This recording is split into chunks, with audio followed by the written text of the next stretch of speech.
जय श्री कृष्ण दोस्तों। कार्तिक का महीना चल रहा है और आप सभी का दिन शुभ और मंगलमय हो। और आप लोग कार्तिक के महीने में कथाओं का श्रवण भी जरूर से कर रहे होंगे। कार्तिक मास का महात्म्य भी जरूर से सुन रहे होंगे। आज आप लोग सुनेंगे भगवान श्री कृष्ण की सच्ची भक्त कर्माबाई की कहानी। कर्माबाई को मारवाड़ की मीरा भी कहा जाता है। जब जब भगवान श्री कृष्ण का उल्लेख आता है, कर्मा का नाम भी स्वतः ही अपनी जुबान पर आ जाता है। वो भगवान की महान भक्त थी और भगवान श्री कृष्ण उनके हाथ से प्रतिदिन भोग ग्रहण कर भोग की थाली को खाली कर देते थे। राजस्थान के नागौर जिले की मकराना तहसील में एक गांव है कालवा। इस गांव में जीवन राम डूंडी के घर 1615 ईस्वी में एक पुत्री का जन्म हुआ। भगवान की बहुत मन्नत मांगने के बाद इसका जन्म हुआ था। नाम रखा गया कर्मा। कर्मा के चेहरे पर अनोखी आभा रहती थी। जीवन राम स्वयं धार्मिक पुरुष और अनन्य कृष्ण भक्त थे। उन्होंने भगवान के नाम मदन मोहन से अपने घर में कृष्ण भगवान का मंदिर बना रखा था। वे प्रतिदिन भगवान श्री कृष्ण की पूजा आराधना करते और भोग लगाते थे तथा भगवान को भोग लगाने के बाद ही स्वयं भोजन ग्रहण करते थे। ये उनके परिवार का या घर का नित्य नियम सा था। इसी प्रकार समय बीतता गया। कर्माबाई प्रतिदिन अपने पिता को श्री कृष्ण भगवान की पूजा आराधना करते देखती और उनको भोग लगाते हुए देखती। यही सब देखते देखते कर्माबाई का बचपन बीत रहा था। अतः बचपन से ही उस नन्ही कर्मा ने भक्ति भाव के संस्कार थे। इन्हीं संस्कारों के बीच पलते पड़ते कर्मा 13 वर्ष की हो गई।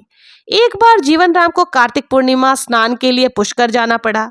उनकी पत्नी भी उनके साथ जा रही थी। वो कर्मा को भी साथ ले जाना चाहते थे, लेकिन एक समस्या आ गई। उनकी अनुपस्थिति में भगवान को भोग कौन लगाता। इसलिए उन्होंने कर्मा को यह जिम्मेदारी सौंपी और बोले, पुत्री, हम दोनों पुष्कर स्नान के लिए जा रहे हैं। तुम सुबह भगवान श्री कृष्ण को भोग लगाना और उसके बाद ही भोजन करना। कर्मा ने यह जिम्मेदारी स्वयं से स्वीकार कर ली। माता पिता के तीर्थ यात्रा के लिए जाने पर कर्मा ने सुबह स्नान आदि करके बाजरे का खीचड़ा बनाया और पूजा के लिए अपने घर में बने भगवान मंदिर के समीप आ गई। भोग की थाल भगवान के सामने रखकर हाथ जोड़कर बोली, हे प्रभु, भूख लगे तो भोग लगा हुआ है, आप भोजन ग्रहण कर लेना। तब तक मैं घर के काम करके आती हूँ। इसके बाद वो घर के कामों में जुट गई। बीच बीच में वो देखने आती कि भगवान ने खीचड़ा खाया या नहीं। बहुत देर होने के बाद भी जब भगवान जी ने भोग ग्रहण नहीं किया तो उसे चिंता हुई कि क्या पता भगवान जी को खीचड़े में स्वाद नहीं आ रहा, इसलिए ग्रहण नहीं कर रहे। इसमें घी या गुड़ की कमी रह गई क्या। फिर जाकर उसने गुड़ व घी मिलाया और वहीं बैठ गई, लेकिन भगवान ने फिर भी भोग ग्रहण नहीं किया। तब मायूस होकर उसने कहा, हे प्रभु, आप भोग ग्रहण कर लीजिए। माँ बापू पुष्कर स्नान करने के लिए गए हैं, आपको भोग लगाने अभी कुछ दिन वो नहीं आएंगे और आपको भोग में लगाना मेरी जिम्मेदारी है, मुझे दी गई है, इसलिए आपको भोग लगाने के बाद ही मैं खाना खाऊंगी। परंतु भगवान जी ने फिर भी भोग ग्रहण नहीं किया। फिर कर्मा उनसे शिकायत करते हुए बोली, माँ पिताजी भोग लगाते हैं तब तो आप भोजन बहुत जल्दी ग्रहण कर लेते हैं, फिर आज क्यों भूखे बैठे हैं इतनी देर से। इतनी देर हो गई है, खुद भी भूखे बैठे हो और मुझे भी भूखा रखा है। ये सब बोलकर वो भगवान के भोग ग्रहण करने की प्रतीक्षा करने लगी। परंतु ये क्या, अब तो सुबह से दोपहर समाप्त होने को थी, शाम हो चली थी। भूखी कर्मा अब रुआंसी हो गई और दुखी होकर रोते हुए बोली, हे भगवान जी, आप ग्रहण कर लीजिए भोग, अन्न, मैं भी भूख से मर जाऊंगी। अंततः कान्हा की काठ की मूर्ति से आवाज आई। कान्हा बोले, कर्मा, तुमने पट बंद किया ही नहीं तो मैं भोग कैसे ग्रहण करूं। यह सुनकर कर्मा ने पट खींचकर ओट कर दी। भगवान श्री कृष्ण ने खीचड़े का भोग ग्रहण किया और थाली पूरी खाली कर दी। कर्मा ने पलटकर देखा तो भोग की थाली में तो भोग बचा ही नहीं था। तब कर्मा बोली, भगवान जी, इतनी सी बात थी तो पहले ही बता देते, ना खुद भूखे रहते ना मुझे भूखे रहने देते। बाद में कर्मा ने खीचड़ा खाया। अब तो प्रतिदिन कर्मा खीचड़ा बनाती और भगवान जी को भोग ग्रहण करने के लिए कहती। उसी बीच उसे लगा कि उससे सबसे पहले भगवान को भोग लगा देना चाहिए, क्या पता उन्हें जल्दी भूख लग जाती हो। साफ सफाई नहाने धोने के कारण भगवान को भोग में देर हो जाती हो। फिर वो सबसे पहले उठकर भोग बनाती और प्रभु को भोग लगा लेती, फिर दिन भर अपना कामकाज करती थी। कुछ दिनों के बाद उसके माता पिता तीर्थ से लौट आए। आते ही पिता ने अपनी लाडली पुत्री से पूछा, पुत्री तुमने किसी भी दिन भगवान को भूखा तो नहीं रखा? कर्मा बोली, नहीं पिताजी, मैंने भगवान जी को प्रतिदिन भोग लगाया। फिर जब माँ रसोई में गई तो देखा जाते समय तो गुड़ का मटका भरा पड़ा था, अब खाली कैसे हो गया? उन्होंने कर्मा को बुलाया और पूछा, पुत्री गुड़ कहाँ है? कर्मा ने बताया कि रोज भगवान श्री कृष्ण उनके पास आते हैं और खीचड़े का भोग ग्रहण करते हैं। कहीं मिठास कम ना हो जाए इसलिए खीचड़े में गुड़ कुछ ज्यादा ही डाल दिया।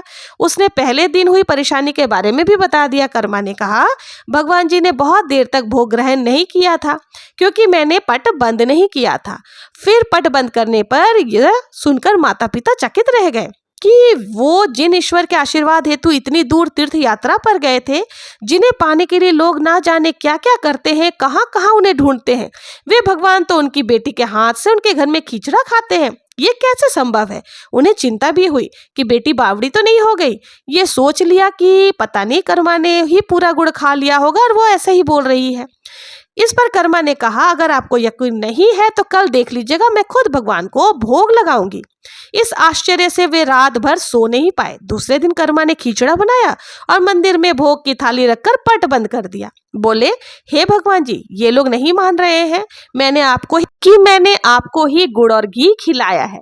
अब आप भोग खाकर स्वयं सिद्ध कर दीजिए कि ये भोग आपने ही ग्रहण किया है।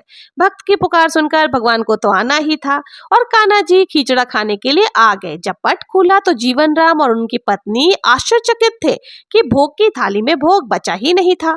फिर कर्मा का जीवन प्रतिदिन भोग लगाते ही निकला। जब उनके माता पिता का देहांत हो गया तब वे प्रतिदिन कान्हा जी की सेवा करती रहती और एक बार वो कान्हा जी की मूर्ति साथ लेकर तीर्थ यात्रा के लिए निकल पड़ी। परंतु भगवान की कृपा से उन्हें हर दिन खिचड़ा बनाने की सामग्री मिल जाती और वो प्रतिदिन उन्हीं से खिचड़ा बना करके भोग लगाती। उसके बाद ही स्वयं भोजन करती थी। ऐसे ही घूमते घूमते एक बार वो तीर्थ यात्रा करती हुई जगन्नाथ नगरी में पहुंच गई और वहीं रहने का मन बना लिया। वहां रोज भगवान के लिए खिचड़े का भोग लगाती और पट बंद कर देती। भगवान के प्रतिदिन उन्हें भोग ग्रहण करते। जिस दिन उन्होंने पहली बार जगन्नाथपुरी में खिचड़ा बनाया उसी दिन उनके पास से एक बालक गुजरा और वहां पर आकर उनसे कहने लगा, माता जी, घी की बड़ी अच्छी सुगंध आ रही है, क्या थोड़ा भोजन बचा है? देवी कर्मा ने कहा, हाँ बालक, बहुत बचा है, तुम बैठो, मैं तुम्हें देती हूँ। यह कहकर कर्माबाई ने उस बालक के लिए खिचड़ा का भोग लगा दिया। बालक पूरे मन से स्वाद लेकर खा रहा था। देवी कर्मा को यह देखकर बहुत सुख की अनुभूति हो रही थी कि उस बालक ने खाते खाते पूछा, क्या मैं कल भी आ जाऊं? मुझे कल भी खिचड़ा खिलाओगी? यह सुनकर देवी कर्मा मुस्कुराई और बोली, हाँ बेटा, तुम यदि प्रतिदिन आओगे तो मैं प्रतिदिन ही तुम्हें यह खिचड़ा खिलाऊंगी, तुम निसंकोच मेरे पास आना। यह सुनकर बालक बहुत प्रसन्न हुआ और प्रतिदिन देवी कर्मा के पास खिचड़ा खाने आ जाया करता। एक दिन जब वो बालक खाना खा रहा था तभी उसने देखा कि एक साधु बाबा वहां आकर देवी कर्मा से कह रहे थे कि हे देवी, आप बहुत धार्मिक महिला दिखती हैं, भगवान को प्रतिदिन भोग भी लगाकर खाती हैं, परंतु इन सब में भी कुछ नियम होते हैं। आपको बिना नहाए धोए ऐसा नहीं करना चाहिए। आप पहले सब कुछ साफ सफाई करें फिर भगवान को भोग लगाएं। आप तो भगवान की परम भक्त लगती हैं, सो देवी प्रतिदिन साफ सफाई करने के बाद नहा धोकर भगवान को भोग बनाकर खिलाया करें। यह सुनकर देवी कर्मा ने उनको हाथ जोड़कर प्रणाम किया और कहा कि जी साधु बाबा, आप जैसा कर रहे हैं मैं वैसा ही करूंगी, मैं इस बात का ध्यान रखूंगी क्योंकि मैं इस बात से अनजान थी। फिर साधु बाबा वहां से चले गए। अगले दिन से देवी कर्मा को साफ सफाई कर नहा धोकर भोग लगाने लगी, परंतु अब भोग बनाने में थोड़ी देरी हो जाती। जब तक भोग नहीं लगता उस बालक को भी भोजन नहीं मिलता। बालक आकर कहता, माता देर हो रही है, भूख लगी है, भोजन दे दो। माता कहती, थोड़ी देर रुक जा लल्ला, मैं दे रही हूँ। बालक जल्दी जल्दी भोजन खाकर कुछ दिनों बाद ऐसे ही वहां चला जाता। कुछ दिन तो ऐसे ही बीते, परंतु यह कौन जानता था कि वो बालक साक्षात भगवान जगन्नाथ थे, जो प्रतिदिन बालक का रूप धरकर कर्माबाई के हाथ से बना हुआ खिचड़ा खाने के लिए आते थे। इतने दिनों में जब जगन्नाथ मंदिर में भगवान का पट भोग के लिए खुलता तो भगवान के मुख पर खिचड़े का जूठन लगा होता। एक दिन पुजारी जी ने मुस्कुराते हुए मन ही मन कहा, हे प्रभु, आपकी लीला भी हम परम्पार है, आप ना जाने कौन से भाग्यवान भक्त के यहाँ भोजन करके प्रतिदिन खिचड़ा खाकर आते हैं। फिर उनकी पूजा आराधना हुई, दिन बीत गई, रात्रि हुई। रात्रि को पुजारी के स्वप्न में भगवान जगन्नाथ आए और उन्होंने पुजारी से कहा, हे भक्त, तुमने सही पहचाना, मैं अपने एक अनन्य भक्त कर्माबाई के यहाँ प्रतिदिन उनके हाथ का बना हुआ खिचड़ा खाने के लिए जाता हूँ। वो मुझे बिल्कुल अपने पुत्र जैसा रखती है। उनकी भक्ति से मैं अत्यंत प्रसन्न हूँ। परंतु इसी मंदिर के एक साधु ने उसे कुछ आम जीवन की ज्ञानवर्धक बातें और उपासना का तरीका समझाया था, जिससे मुझे भोग लगाने में अब उनसे देरी हो जाती है। इसी वजह से मेरे मुंह पर खींचड़ा लगा रह जाता है। प्रभु की लीला भी अपरंपार है, वो तो सर्वव्यापी है। एक ही समय अलग अलग स्थानों पर हो सकते हैं, परंतु मुख पर खिचड़ा लगाने की लीला उन्होंने इसलिए रची ताकि पुजारी के मन में यह प्रश्न उठे। उस प्रश्न के निवारण में प्रभु पुजारी जी को यह बता सके कि आम जीवन में भी हम अपने ज्ञान को जब दूसरे को बताते हैं तो वो सदैव ज्ञान के लिए होना चाहिए, ना कि भक्ति भाव को बदलने के लिए। क्योंकि सांसारिक जीवन के लिए ज्ञान आवश्यक है, ज्ञान महत्वपूर्ण है, परंतु जहाँ भक्ति होती है वहाँ ज्ञान का कोई काम नहीं होता। भक्ति में भक्त अपने प्रभु के प्रेम में डूबा रहता है। उपासना के कई तरीके हैं, जिनमें भक्त जितने उपासक उपासना के करते हैं उतने ही तरीके ईश्वर ने भी उपासना के तरीकों पर प्रश्न नहीं उठाया है। तो किसी को भी किसी ही तरह की भक्ति पर प्रश्न नहीं उठाना चाहिए।